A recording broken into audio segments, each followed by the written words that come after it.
Alors, bonjour tout le monde. Bienvenue au webinaire de Talsum intitulé La transformation de la fonction achat d'opérationnel à stratégique. Quelques petites consignes avant de débuter la session d'aujourd'hui. En passant, mon nom c'est Benoît. Je suis conseiller marketing principal chez Talsum. J'ai aussi Thomas à la régie de mon équipe qui nous assiste aujourd'hui, qui va animer dans le chat. Juste pour vous dire que tout le monde est mis en mode sourdine, mais vous pouvez poser vos questions à tout instant dans l'espace de clavardage. Il va y avoir une séance de questions à la fin. On reviendra à vos questions. Puis, si jamais il y a des gens qui veulent on peut ouvrir le micro aussi pour créer de l'interaction avec notre intervenante et notre intervenant. Puis, la rediffusion du webinaire va être disponible sur notre chaîne YouTube. On va l'envoyer par courriel aussi. Un petit mot sur Talsum.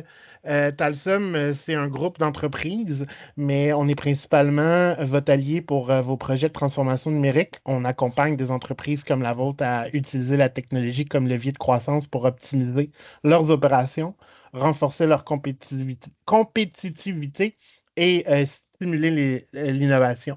À travers le groupe Talsum, on a notre division Talsum AI qui est là pour faire de l'intelligence artificielle dans vos entreprises, la générer et parler à votre data. On a aussi Conseil 2.0 avec Maxime de l'entreprise aujourd'hui qui se spécialise en chaîne d'approvisionnement et aussi le groupe Technologia qui est là en ingénierie pédagogique et qualitant pour faire de la formation.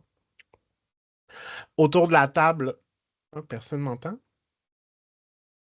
Nous, on t'entend, Benoît. Donc, OK. je suis le chat en même temps, Ah, puis je OK. pense que c'est OK, peut-être pardon. un, Il y a un peut-être des souci gens du qui nous côté de entendent Louis. pas. Mais ouais. Oui. OK. Est-ce que la majorité des gens dans le clavardage nous entendent? Juste pour qu'on. OK, je pense que ça doit être correct. OK, désolé pour la petite. Je vais juste m'assurer. Autour de la table, on a Sandrine Royer-Labelle, conseillère principale en transfert humaine chez Talsum, et Maxime Petit, qui est également consultant principal en chaîne d'appro. Donc, je leur laisse la parole. Bon webinaire, tout le monde. Good. Ben, bonjour tout le monde. Ça me fait plaisir d'être avec vous ce midi. Donc, oui, comme Benoît l'a dit, je suis conseillère principale chez Talsum. Ça fait à peu près 4 ans que je suis dans la boîte. Puis, j'ai participé à beaucoup de projets d'implantation de systèmes pro-logiciels, donc des ERP, au niveau de la gestion du changement. Puis, j'ai fait aussi là, des projets de design organisationnel, donc transformation de structure organisationnelle dans les différentes entreprises. Donc, voilà. Ouais, merci. Moi, c'est Maxime Petit, donc enchanté tout le monde. Je travaille chez Conseil 2.0, qui, comme Benoît l'a bien dit, fait partie du groupe Talsom. Je suis consultant principal en chaîne d'approvisionnement, mais plus précisément dans les achats. Puis je suis chez Conseil 2.0 depuis un an et demi. Et donc, je fais principalement tout autant des projets stratégiques, que ce soit de la transformation, que ce soit de l'implantation de systèmes, que parfois des projets plus techniques avec des analyses de dépenses, de la catégorisation, des choses comme ça. Donc, ça fait qu'aujourd'hui, je pense à la slide prochaine, c'est ça. Mon rôle sera de vous parler vraiment des achats, de comment le rôle d'acheteur évolue, euh, est en train d'évoluer et va continuer à évoluer au fil du temps. Et puis, Sandrine vous expliquera un peu mieux tout ce qui est toute la partie transformation humaine et accompagnement humain dans cette transformation. Et ensuite, nous partagerons nous avons mis en exemple un petit cas fictif pour vous expliquer comment nous approcherions une transformation du département achat. Donc pour commencer, je pense que tout le monde est plus ou moins au courant, mais c'est toujours bon de le rappeler, donc les chaînes d'approvisionnement sont, de plus en plus complexes, puis les récents événements l'ont encore bien mis en lumière. Donc, pour y aller rapidement, évidemment depuis des années maintenant, on voit vraiment beaucoup d'externalisation, beaucoup de sous-traitance. Donc les chaînes d'approvisionnement, les entreprises désormais se spécialisent vraiment dans leur spécialité, sous-traitent le reste, ce qui fait qu'aujourd'hui on a vraiment ouais, des chaînes d'approvisionnement très, très dispersées sur beaucoup d'acteurs.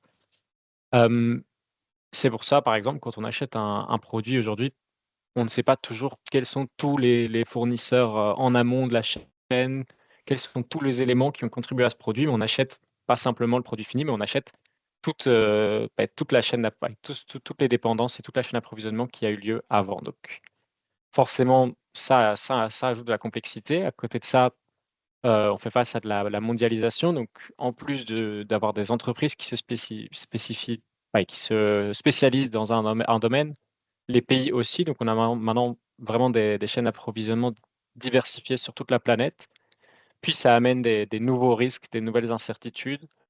On l'a vu ces dernières années, que ce soit la COVID-19, que ce soit les guerres qui peuvent, fermer certaines, ou compliquer la logistique dans certaines parties du monde, que ce soit plus récemment les taxes, dont on a beaucoup parlé, mais on a vu, c'est tout des risques et incertitudes qui, sur des chaînes d'approvisionnement aussi interdépendantes, causent bien de la complexité et bien des soucis, si je puis dire, ou des complexifient la tâche, au jour le jour de travailler dans les chaînes d'approvisionnement.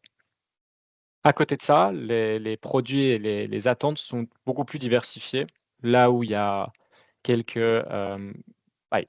quelques années ou quelques dizaines d'années, on était vraiment sur une approche qualité-prix. On cherchait la meilleure qualité au moindre prix. Aujourd'hui, les attentes sont beaucoup plus diversifiées. On a plein d'éléments à prendre en compte, lorsqu'on fait un choix, autant pour le client final, pour nos utilisateurs finaux d'un produit, que, dans les achats, dans les approvisionnements au sein des entreprises, lorsqu'on effectue un achat qui sera peut-être transformé plus tard. Mais même là, on va le voir plus tard, on a vraiment une beaucoup plus grande diversité des attentes. Les coûts et délais sont également, beaucoup plus importants. C'est maintenant aussi un élément clé d'un produit. C'est pas simplement le fournir avec la bonne qualité, mais c'est aussi au bon moment, sans causer de délai sur tout autre processus. Et puis de nouveau, je reviens à mon premier point, mais avec l'externalisation, avec nos chaînes d'approvisionnement très dispersées entre les acteurs, un délai à un endroit de la chaîne peut causer des délais, peut avoir des impacts exponentiels, au fur et à mesure de la chaîne. Puis heureusement pour ça, on a beaucoup d'outils digitaux à notre disposition. Maintenant, on a toutes nos données, on peut avoir des données vraiment sur chaque élément, et cetera. Tout est digitalisé. C'est une bonne chose quand elles sont bien utilisées, mais ça rajoute énormément de complexité aussi parce que ça fait énormément d'informations, énormément d'éléments à prendre en compte, dans les chaînes d'approvisionnement. Puis ensuite, maintenant qu'on a remis un petit peu en contexte la complexité des chaînes d'approvisionnement, évidemment l'acheteur qui est, un acteur, principal dans ces chaînes d'approvisionnement, son rôle a forcément évolué aussi, avec les chaînes d'approvisionnement. Puis ça s'est fait ou ça se fait, même sans qu'on s'en rende toujours compte. Donc avant ça, on avait nos acheteurs qui avaient, disons, un rôle vraiment de comprendre le besoin, d'identifier le prix minimum ou le meilleur rapport qualité-prix, de signer ce contrat. C'était plus opérationnel, plus transactionnel. Aujourd'hui, on exige de nos acheteurs ou de notre département achat d'être capable d'anticiper, des besoins, d'anticiper des risques, de pouvoir évaluer le risque. C'est un mot qui revient beaucoup, beaucoup. Puis, évaluer le risque, c'est une chose, mais il faut encore savoir, avoir les bons outils, les bonnes procédures pour le faire. Aujourd'hui, on ne parle pas simplement d'acheter au prix minimum, on parle souvent de la valeur totale d'un achat, donc autant son coût d'achat que le coût de maintenance, que le coût, sur toute le cycle de vie, que même la valeur ajoutée que ce produit va avoir dans le processus, dans notre produit fini. Donc tout ça, c'est des éléments qui doivent être pris en compte, qui sont plus difficiles ou en tout cas plus difficiles à quantifier que simplement le prix. Et puis aujourd'hui, on veut des relations fournisseurs, on veut suivre la performance sur du long terme. On l'a vu avec les récentes taxes, et cetera. Voilà, il faut bâtir des relations fournisseurs fortes qui peuvent, résister à certaines turbulences, et ça, c'est aussi, un élément de la tâche de l'acheteur. Comme je disais, les critères de sélection, on n'est plus sur le prix ou qualité-prix, on est évidemment encore sur le prix ou sur le coût total, mais il y a maintenant énormément de choses à prendre en compte quand on choisit, quand on fait un achat. Maintenant de plus en plus, puis ça continuera, on a l'impact environnemental qui est à prendre en compte. On a les risques, de nouveau, c'est vraiment un mot qui revient beaucoup, ces derniers temps, mais il y a plein de types de risques. On y reviendra.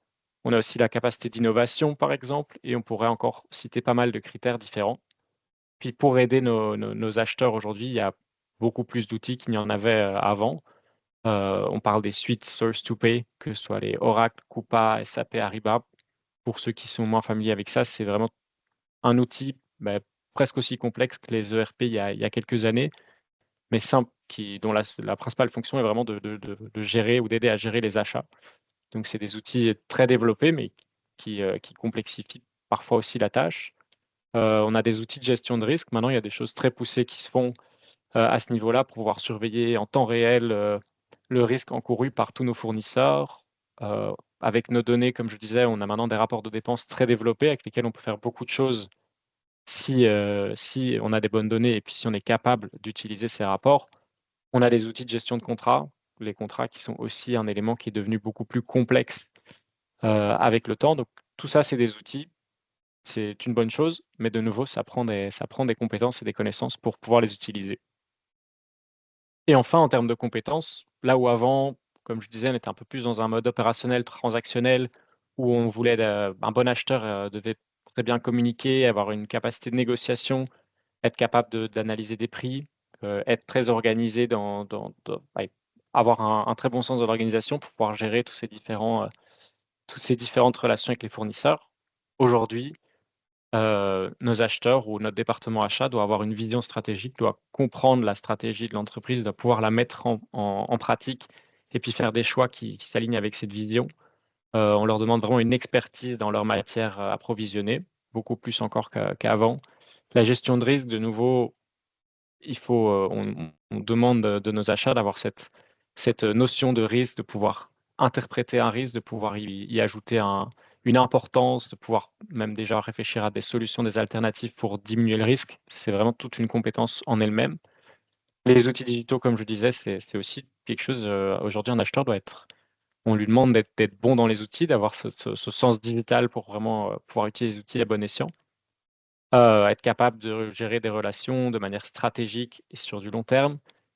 Et tout ça, évidemment, doit être fait dans un sens, d'adaptabilité ou de flexibilité. Nos acheteurs aujourd'hui sont mis à rude épreuve et on leur demande beaucoup de résilience, dans tous ces changements. Pour vous rassurer ou, je sais pas si c'est rassurant, mais j'ai terminé d'étudier, disons, il y a 6 ans, puis personnellement, mon cours d'approvisionnement, c'était purement les compétences de gauche et purement le mode avant. Donc c'est pour dire qu'aujourd'hui encore, c'est pas spécialement le rôle d'achat comme on le voit à droite, n'est pas spécialement étudié tel quel dans les universités ou dans les hautes écoles. Donc c'est vraiment des compétences qui s'acquièrent sur le terrain et pour lesquelles, nos entreprises, nous tous, sommes importants dans la transformation et dans le développement de ces compétences-là. Et puis pour terminer là-dessus, avant de passer la parole à Sandrine, je dirais que, comme on le voit, si on met la partie de gauche versus la partie de droite, on pourrait presque dire qu'on est sur 2 métiers différents, que si on en faisait un poste, peut-être qu'on aurait des profils différents qui s'y présenteraient, mais soyons clairs, c'est les mêmes personnes qui avant avaient peut-être plus l'habitude de travailler de manière opérationnelle, qui vont être amenées à travailler de manière plus stratégique, si je peux le dire comme ça. Et c'est exactement ça qu'on va vous montrer aujourd'hui, c'est comment les accompagner, comment accompagner toute l'organisation dans cette, transformation. Donc Sandrine, je te laisse pour cette partie-là. Oui, exactement. Fait que Maxime il a super bien expliqué justement l'évolution du rôle de l'acheteur. Mais moi, ce que je voulais mettre en lumière aujourd'hui, c'est que si on veut en fait, les organisations puis les dirigeants, s'ils veulent entamer ce changement-là au niveau des achats, ils doivent savoir qu'ils entament également une transformation là, vraiment globale de leur organisation, une transformation qu'on pourrait dire systémique. Parce que, en fait, ça ne va pas juste toucher l'acteur lui-même, l'individu, mais ça va toucher différents niveaux. Donc, le niveau individuel, le niveau de l'équipe et même le niveau organisationnel au grand complet. Fait que moi, aujourd'hui, ce que je voulais, c'était passer à travers ces points-là pour vous montrer un peu comment le changement au niveau des acheteurs impacte plusieurs éléments de l'organisation, puis qu'il va falloir réfléchir à tous ces éléments-là pour s'assurer de réussir, dans le fond, une transformation qui est identitaire au niveau de l'acheteur. Donc, si on commence au niveau individu, Maxime en a parlé au niveau des compétences. Moi, je trouve que c'est un peu la pointe de l'iceberg, si on peut dire. C'est la partie la plus visible auquel les gens vont souvent penser. Donc, évidemment, les savoir-faire, les savoir-être, les savoirs vont devoir changer On peut passer là, concrètement, Maxime en a parlé, mais concrètement, ça peut être des compétences maintenant d'analyse de données beaucoup plus poussées pour la prévision, la planification, des compétences aussi de résolution de problèmes parce qu'on va être plus dans le troubleshooting, l'identification des écarts, l'analyse de rapports. Donc, ça, c'est un élément hyper important. Mais il y a aussi, au niveau individuel, tout ce qui est mesure de performance. Fait que les dirigeants, les organisations vont devoir réfléchir à la façon dont maintenant on évalue notre succès. C'est quoi nos attentes par rapport aux acheteurs, puis comment on veut qu'ils performent aujourd'hui dans le nouveau contexte actuel. Puis ça, c'est important de mettre ça à jour, que ce soit avec les RH, avec les gestionnaires, pour justement permettre aux acheteurs d'atteindre leurs objectifs, puis aussi permettre aux gestionnaires, en fait, de bien accompagner leur équipe dans cette nouvelle voie de performance-là. Ensuite, au niveau de l'équipe, donc la partie en bleu, Maxime l'a touché, évidemment, les outils qui sont mis en place, ben, c'est sûr que ça a un impact majeur sur les processus au sein de la fonction achat, donc les méthodes de travail, est-ce qu'il va y avoir de l'automatisation, la séquence des tâches, la nature également des tâches. Donc ça, c'est deux éléments qui sont interreliés puis qui ont également un impact évidemment sur les compétences des acheteurs. L'élément où je voulais attirer un peu plus votre attention, c'est tout ce qui est équipe et collaboration, que peut-être des fois on met un peu de côté ou on oublie dans une transformation comme ça. Mais il faut se rappeler de 2 points. Fait que, premièrement, le fait que les achats, c'est une fonction, mais qui fait partie d'un tout. Donc, ils ont des interactions. On parle souvent du processus de procure to pay. Donc, quand on change notre fonction achat, c'est quoi les impacts que ça a sur d'autres départements, par exemple, sur les comptes payables? C'est quoi les impacts que ça a, par exemple, sur les ventes? Je vous donne un exemple super concret. Moi, quand j'avais fait un projet d'implantation, les ventes, avant, il y avait la possibilité, par exemple, de faire des qui appelaient des rush orders, avec des PO rush. Puis maintenant, avec la transformation de l'achat, ben là, c'était sûr que c'était tout centralisé. Fait que ça a des impacts après ça sur la communication entre les départements, entre leur collaboration. Donc, toutes les interrelations, c'est des choses qu'il faut regarder également quand on s'engage dans une transformation comme ça. Puis aussi, il ne faut pas oublier que on est dans justement une organisation qui roule puis qui évolue également. Donc, c'est vrai que même si on transforme les achats, il y a peut-être d'autres projets qui roulent dans l'organisation. Fait qu'il faut s'assurer qu'on a une harmonie dans notre portefeuille de projets au niveau organisationnel, puis voir c'est quoi les impacts sur les individus, parce qu'il y en a qui vont être saturés en changement, comme on pourrait dire. Finalement, au niveau de l'organisation, donc les 2 points en jaune, il y a la structure organisationnelle. Donc, quand on vient transformer une fonction achat pour vraiment passer à un mode plus stratégique, bien, ça se peut que ça amène des changements au niveau de la structure. Donc, est-ce que, par exemple, on veut venir centraliser les achats au siège social plutôt que l'avoir localement dans différentes unités d'affaires, par exemple, pan-canadienne ou mondiale? Est-ce qu'on va décider, par exemple, de spécialiser les acheteurs dans une certaine ligne de produits? Est-ce qu'on va mettre en place, par exemple, des leads stratégiques au niveau des achats? Fait que tout ça, c'est des réflexions qu'il va falloir avoir. Puis finalement, le dernier point, la culture et les comportements. C'est un peu la résultante de tout ça. Donc, quand on transforme chacun des points dans son organisation, ben, c'est sûr que les comportements valorisés vont être différents et ça va peut-être même changer la culture de l'organisation. Parce que je vous donne un exemple dans une entreprise que j'ai vue. Puisqu'ils ont transformé les achats, ils ont implanté même des politiques d'approvisionnement, en fait. Puis, ça l'a amené une certaine rigidité, puis ça a complètement changé la culture de l'organisation qui était très, très loin des politiques corporatives, si je pourrais dire ça comme ça. Donc, voilà, c'était juste pour vous donner un overview de quand on change, on s'engage dans une transformation des achats, bien, ça peut toucher l'ensemble de l'organisation, en fait. Donc, si on veut justement avoir une transformation des achats qui est durable, puis pas seulement temporaire, ben, c'est important de planifier en amont l'accompagnement. On veut accompagner justement de façon proactive nos acheteurs pour qu'ils passent activement vers un mode de création de valeur. Euh, Puis, c'est ça, c'est une transformation qui est souvent sous-estimée, mais qui est très complexe. Donc, c'est pour ça que c'est important de mettre en place des actions au préalable pour être sûr que la transformation se passe bien puis qu'elle dure aussi dans le temps. On peut changer. Merci. Euh, donc, c'est assez facile de dire qu'il faut être proactif, mais je voulais vous donner un peu des pistes pour voir comment concrètement on peut être proactif en tant qu'organisation, en tant que gestionnaire, si on veut entamer une transformation comme ça. Donc, le premier point que je vous dirais qui est super important, c'est de développer les gestionnaires de premier niveau, les gestionnaires intermédiaires. C'est vraiment des acteurs clés dans les transformations, puis il ne faut pas les sous-estimer. Ces personnes-là, dans le fond, ils ont une compréhension très bonne du terrain, de qu'est-ce qui se passe, et ils sont aussi capables de comprendre la vision stratégique de l'organisation. Et ils ont établi des liens de confiance avec les employés, donc ils vont être là pour répondre à leurs préoccupations, leurs questions, répondre à leurs attentes. Donc, c'est super important de les impliquer rapidement pour pas justement qu'ils se sentent délaissés puis qu'après ça, ils ne soient pas en mesure de soutenir leurs employés.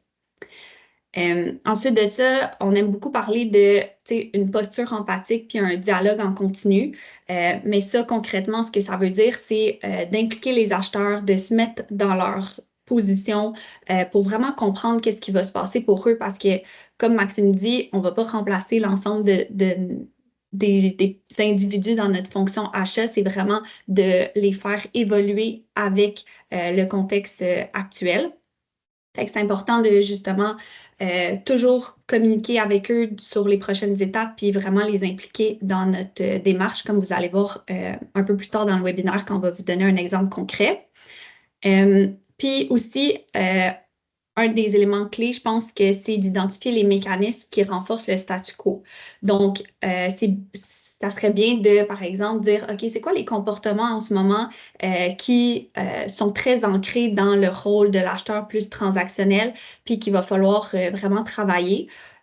Parce qu'au niveau humain, évidemment, changer des comportements, changer une culture, ça prend du temps, ça ne se fait pas en criant ciseaux. Donc, c'est important d'identifier de façon proactive, OK, là, on sait qu'on va peut-être avoir de la résistance ou ça va être plus difficile pour après ça mettre en place un plan d'action. Le dernier point que je voulais mentionner, c'est la flexibilité des équipes. Souvent, on pense qu'on a une transformation, ça débute puis ça finit à une certaine date, mais les acheteurs, ils vont vraiment vivre des transformations en continu. Fait que c'est important dans le fond, de développer leur agilité puis leur flexibilité dès le début. Puis tous ces points-là, en fait, ça va vous aider dans votre transformation à augmenter votre performance puis à réduire l'ampleur de l'impact puis la durée aussi de l'impact sur vos équipes.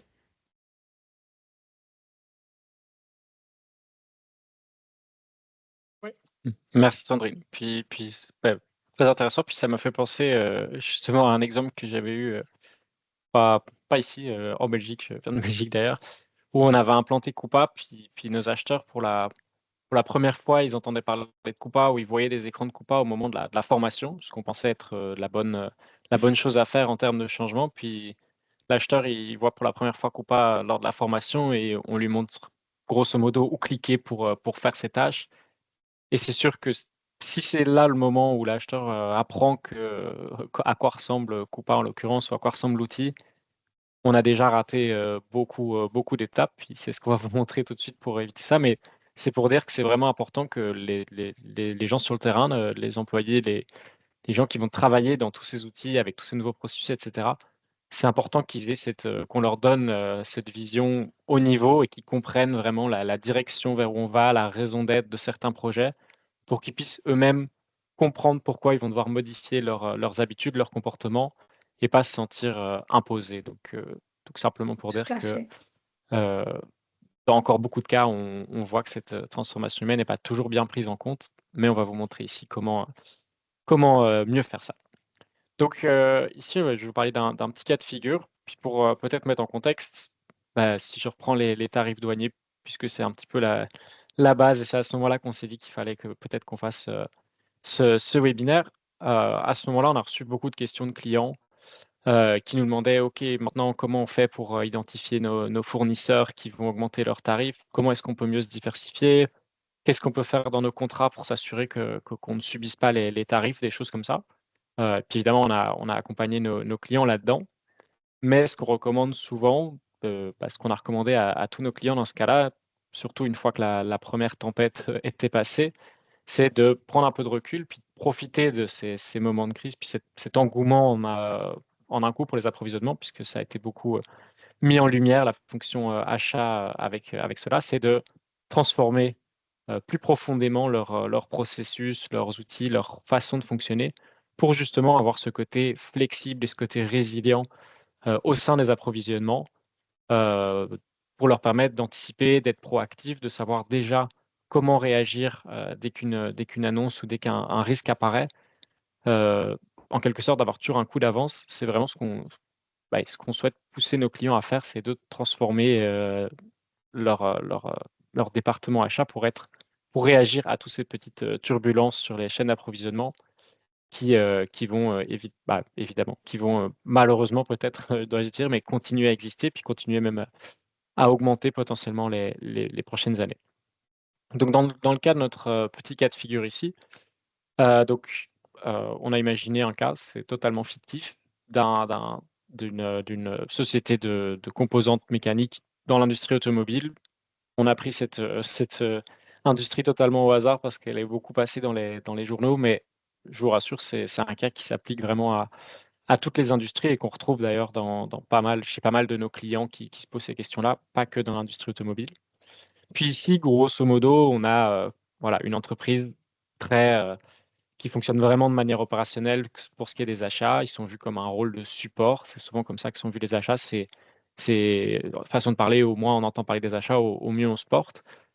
Puis ils ont pas spécialement de processus en place. Comme je disais, ils sont vraiment vus comme support et ils se rendent compte avec la récente guerre commerciale qui a un rôle plus important à jouer pour les achats et ils veulent donc se lancer dans une transformation. Je ne vais pas aller trop dans le détail ici, on va vous expliquer plus en détail comment cette transformation va se passer ou comment est-ce qu'on, conseillerait, notre entreprise fictive ici d'effectuer cette transformation. Puis je vais rapidement laisser Sandrine sur la prochaine slide vous introduire à notre, petit exercice, ici. Oui, fait que dans le fond, ça, c'est comme nos grandes étapes jumelées. Donc, c'est 2 talsums. Puis, c'est juste pour vous montrer un peu, dans le fond, comment on entamerait cette transformation-là. Donc, Maxime va parler de la ligne du haut, donc tout ce qui est transformation opérationnelle, donc plus les processus, technologie, tout ce qui est opération achat. Puis ensuite, moi, je vais venir compléter pour expliquer qu'est-ce qu'on ferait au niveau de la transformation humaine. Il y a des étapes, évidemment, qui sont très similaires qu'on ferait conjointement pour que vous compreniez un peu que justement, il faut travailler, oui, au niveau opérationnel, mais également au niveau humain. Puis que la combinaison des deux, en fait, amène les plus grandes chances de succès pour cette transformation-là. Oui, tout à fait. Et je vais peut-être, commencer par l'étape 1, puis effectivement, je vais parler vraiment plus, de mon côté, vraiment des parties, achats, des parties techniques de la transformation et puis je laisserai, Sandrine plus sur le côté humain, la partie parfois submergée de l'iceberg, si on peut dire, mais qui est très importante aussi. Donc, pour commencer, comment on lance, ce genre de transformation? Puis ça, c'est quelque chose qu'on fait chez nos clients régulièrement, c'est de s'aligner sur la vision. Donc là, on parle vraiment de la vision à très haut niveau, la vision que les dirigeants du département, puis même les dirigeants de l'entreprise ont pour le département approvisionnement. Et là, c'est souvent un atelier, puis on essaie de traduire cette vision stratégique en ambition et objectifs. Par exemple, puis c'est des exemples qui viennent de différents mandats qu'on a pu avoir. Il y a évidemment toujours l'objectif de continuer à renforcer la satisfaction du client interne, des employés. On veut que les employés soient satisfaits du processus, d'achat. Mais il y a en plus de ça maintenant aujourd'hui presque toujours l'envie d'être plus proactif dans les approvisionnements, l'envie souvent de jouer et d'être reconnu comme étant un rôle stratégique, au sein de l'organisation. Donc comme Au lieu de simplement être un support, on veut devenir plus stratégique, on veut avoir un apport stratégique, une valeur ajoutée claire dans l'organisation. Puis par exemple, aussi un autre objectif qui pourrait donner, c'est par exemple, contribuer aux objectifs, ESG ou de réduction de l'impact environnemental. Tout ça, c'est des objectifs qu'on peut définir à l'étape 1. Puis de notre côté, tu sais, en transformation humaine, on a aussi besoin de savoir cette vision-là, ces objectifs-là à long terme pour vraiment donner un sens à la transformation, pour que justement les acteurs impliqués, que ce soit au niveau des achats ou des autres départements, aient envie de suivre cette vision-là, aient envie de participer à la transformation, puis comprennent vraiment le pourquoi on doit changer, pourquoi c'est important, pourquoi le statu quo il est plus possible pour l'entreprise en ce moment. Donc, tous ces éléments-là vont vraiment être la base de ce qu'on appelle notre plan de communication, en fait. Mais ce n'est pas la finalité, comme je disais, parce qu'il faut avoir un discours en continu avec les différents acteurs impliqués, mais c'est quand même le point de départ qui est super important pour que les gens vraiment participent au projet puis trouvent que ça fait un sens dans leur day-to-day et dans la vision de l'organisation également. Ouais, donc ça, c'est notre étape 1. Puis une fois qu'on a la vision, on sait vers où on veut s'en aller, cette vision donc principalement définie avec, les personnes du top management, les dirigeants. On passe à l'analyse de l'état des lieux. Donc ici, dans notre cas, c'est vraiment aller voir plutôt sur le terrain, donc vraiment avec les acheteurs, comprendre qu'est-ce qu'ils font aujourd'hui, comprendre leur processus actuel, comprendre ce qui fonctionne moins bien, faire une première analyse de dépenses pour vraiment avoir un état des lieux complet des approvisionnements aujourd'hui. Ça, c'est vraiment ce qui se passe dans l'étape 2, c'est définir le point de départ. Où est-ce qu'on est? Exactement.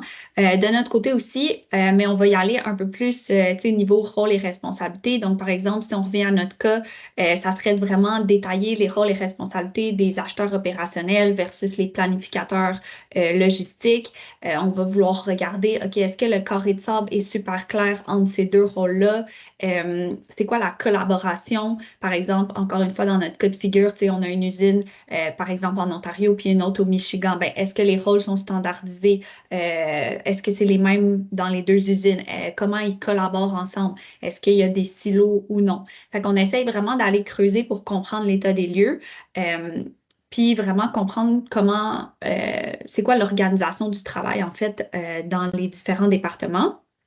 Puis, on va venir aussi, de notre côté, évaluer la maturité de l'organisation.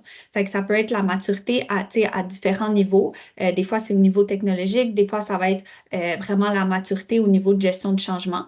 Fait que, en fait, cette étape 2-là, c'est vraiment de creuser pour vraiment comprendre l'actuel, comprendre les réalités terrain. Puis souvent, c'est intéressant parce que, comme je disais, là, la posture empathique, des fois, on pense que même les dirigeants, ils savent un peu comment ça se passe sur le terrain, mais dans ce diagnostic-là, en fait, ils peuvent apprendre beaucoup d'éléments qui viennent changer un peu la suite de nos étapes, en fait, dans notre transformation. Ouais, puis je confirme d'expérience, c'est pas toujours le cas. Autant dans un sens comme dans l'autre, on n'est pas toujours au courant de tout ce qui se passe, en dessous ou Exact. au-dessus de nous. Puis c'est pour ça que c'est très important, puis tout au long, c'est aussi important que dans chacune de ces étapes, il y ait un système de présentation ou ouais, il faut, que chaque membre, ait une vision sur ce qui a été fait et puis que les résultats soient à chaque fois bien communiqués pour que tout le monde soit sur un même pied à la fin de chacune de ces phases. Donc Mhm. ici, après notre phase 2, tout le monde, est au courant et est d'accord avec ce qui est présenté sur l'état des lieux, connaît le point de départ et dans l'étape 3, on va identifier la cible, donc on va définir bah, la destination, vers où on veut s'en aller. Donc on va identifier les processus cibles, puis je dis bien identifier à ce stade-ci, c'est pas cartographier, c'est juste définir quels vont être les futurs processus, quels sont vraiment les grands trous dans nos processus actuels. On va redéfinir le rôle du département approvisionnement.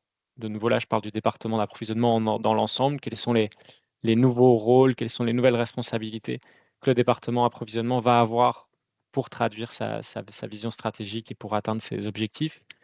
Et on peut, à ce stade-ci, dessiner les lignes directrices. De nouveau, je reste vague dans le mot. On n'est pas encore dans une redéfinition complète de la structure organisationnelle. Ça viendra plus tard. Là, on parle vraiment d'identifier les pistes pour la cible. Mhm. Exactement. Puis nous, à ce niveau-là, ben, c'est là qu'on va vouloir vraiment impliquer les acheteurs dans le plan, en fait. Souvent, nous, on aime ça faire des ateliers de co-création. C'est-à-dire qu'on va faire des ateliers en groupe avec vraiment toutes les parties prenantes pour imaginer ensemble, par exemple, dans ce cas-ci, c'est quoi, euh, quel est notre persona, en fait, de notre acheteur du futur, de quoi il y aurait l'air, puis avoir vraiment les contributions de tous. Puis une fois qu'on a ce persona-là, cette cible-là, en fait, ben, c'est plus facile de découler, en fait, des compétences qui seraient requises, puis aussi des comportements qui seraient attendus. Puis ce qui est bien, c'est que les acheteurs, ben, eux, déjà, c'est une façon de s'approprier le futur. Donc, ils contribuent, puis ils ont des inputs super importants parce que ils connaissent leur travail mieux que quiconque. Ils peuvent voir aussi des tendances, puis voir comment le marché change à tous les jours. Donc, ça, ils peuvent nous donner plein d'informations super intéressantes, mais c'est aussi une grosse étape d'appropriation pour eux de déjà commencer à comprendre, OK, je vois que je vais devoir me diriger vers cette lignée-là. On n'a pas déjà des solutions de comment faire, mais ça vient déjà, dans le fond, un peu travailler dans leur esprit puis dire, OK, je comprends que je vais devoir évoluer dans cette zone-là, puis j'aurai besoin de ces compétences-là, puis voici des comportements qui seront attendus de moi. Puis c'est là qu'on va venir aussi identifier, tu sais, des compétences un peu plus précises, notre cible au niveau des compétences. Par exemple, tu sais, ils vont nous dire des éléments précis. Si je reviens, tu sais, dans le cas de figure, ça pourrait être, OK, ben on veut, mettons, analyser le cycle de vie des pièces ou des composantes plutôt que juste regarder le prix d'achat. Ça peut être ils vont peut-être sortir des éléments très concrets comme, OK, ben il faudrait que je sois plus au courant de l'actualité, de la situation géopolitique, de qu'est-ce qui se passe aux États-Unis, puis c'est quoi les impacts sur nous. Peut-être qu'ils vont sortir aussi des exemples comme, OK, ben on a besoin d'être impliqué dans les initiatives de recherche et développement. Fait que quand ça vient d'eux, ben c'est toujours un input plus riche, si je pourrais dire ça. Puis ça va nous permettre aussi d'identifier en fait les écarts parce que là, on a notre actuel, puis on a notre cible, fait qu'on va pouvoir voir quelle est la différence, puis comment on veut venir combler cet écart-là. Oui, tout à fait. Puis je pense que c'est vraiment très important. Je mets l'emphase là-dessus parce que c'est de nouveau souvent négligé. Puis je l'ai pas toujours vu dans mes projets de transformation, mais vraiment, je pense pour un acheteur, même pour tout employé, peu importe, dans une transformation, c'est vraiment très rassurant de voir qu'on a compris ce que je faisais aujourd'hui, qu'on a compris quelles étaient mes forces aujourd'hui, et puis voir sur papier quelles vont être, qu'est-ce qu'on va me demander demain, mais voir aussi que c'est aussi compris qu'aujourd'hui, je n'ai pas ces compétences et qu'il y aura tout un cheminement qui sera fait pour atteindre ces compétences. C'est, je pense, très rassurant de voir que tout ça est bien mis sur papier, puis que tout le monde est au courant de ce qu'il faut faire pour l'atteindre. Puis justement, une fois qu'on a notre cible, qu'on sait exactement vers où on veut se rendre, on passe de manière plus concrète à l'établissement du plan de transformation. Là, il s'agit de planifier la transformation dans le temps, tout simplement, évidemment la planifier de manière logique, de sorte à prioriser le retour sur investissement, mais aussi de faire une transformation qui a du sens, d'y aller pas à pas et étape par étape, améliorer ou atteindre nos objectifs. Pour ça, c'est important aussi de mettre en place des indicateurs de performance clés, donc des indicateurs qu'on va suivre tout au long du processus pour être sûr qu'on atteigne nos objectifs, pour ne pas louper la coche sur le premier projet et puis partir sur la mauvaise track. C'est important de suivre en continu la performance et le suivi de tous nos projets. Et évidemment, c'est là qu'on va estimer le budget financier et en termes de ressources humaines. Hmm. Exact. Puis nous, à cette étape-là, évidemment, tu sais, même chose que Maxime, on veut arriver avec mais pour ça, nous, on fait une activité là, qui est, dans le fond, d'identifier c'est quoi les grands changements qui vont se passer entre notre actuel et notre état futur. C'est quoi les impacts de ces changements-là sur les individus.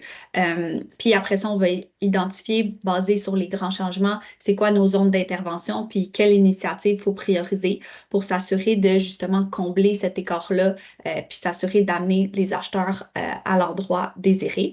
Donc, même chose ici, on va vouloir en fait arriver à un plan de match, une feuille de route là, commune, tant au niveau de le technique, la fonction des achats, qu'au niveau humain également.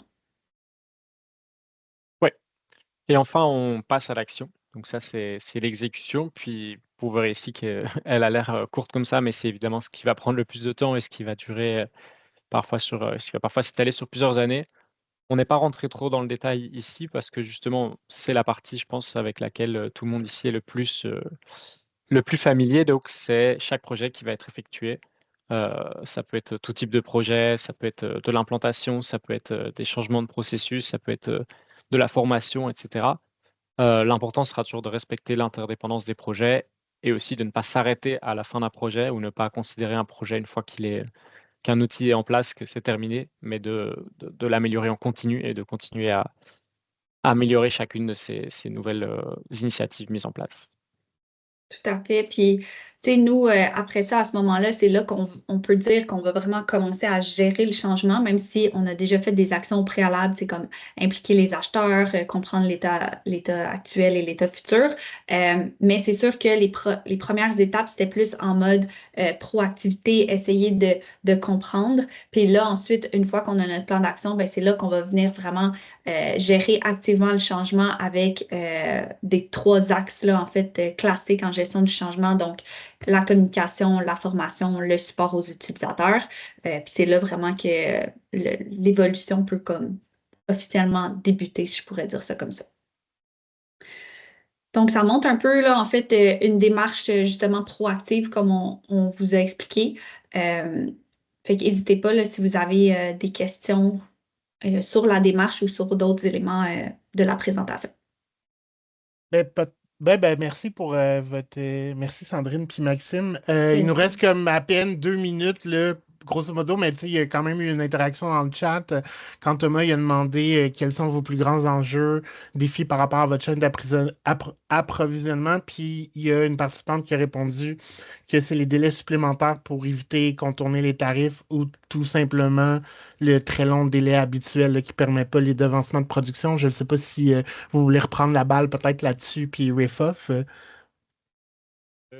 Bah, ouais, moi, je peux dire, je suis pas étonné du tout de voir ça. Puis c'est effectivement un des enjeux qu'on a beaucoup vu chez nos clients. Puis je dis pas qu'on a la formule magique pour ne pas voir ces enjeux, mais c'est ça un peu l'idée, c'est vraiment si par exemple, on arrive à fournir à nos acheteurs, à nos équipes approvisionnement, tous les outils pour connaître vraiment, pour lire, pour connaître sur le bout des doigts vraiment leurs produits, les choses qu'on achète, par où elles passent, quels sont les fournisseurs de nos fournisseurs. On entend souvent ça comme, question, mais si on a les outils pour mieux connaître ça, on peut beaucoup plus facilement estimer ces délais ou même les prévoir.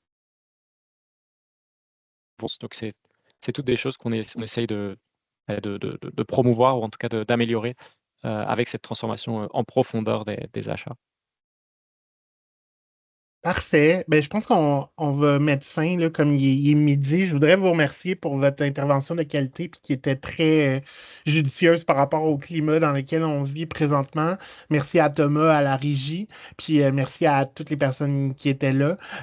Vérifiez vos courriels d'ici les prochaines 48 heures. On vous envoie la presse, puis vous pouvez rentrer en contact avec nous si vous avez des questions ou des commentaires additionnels. Fait que merci tout le monde. Merci tout le monde. Bonne journée. Merci beaucoup, bonne journée.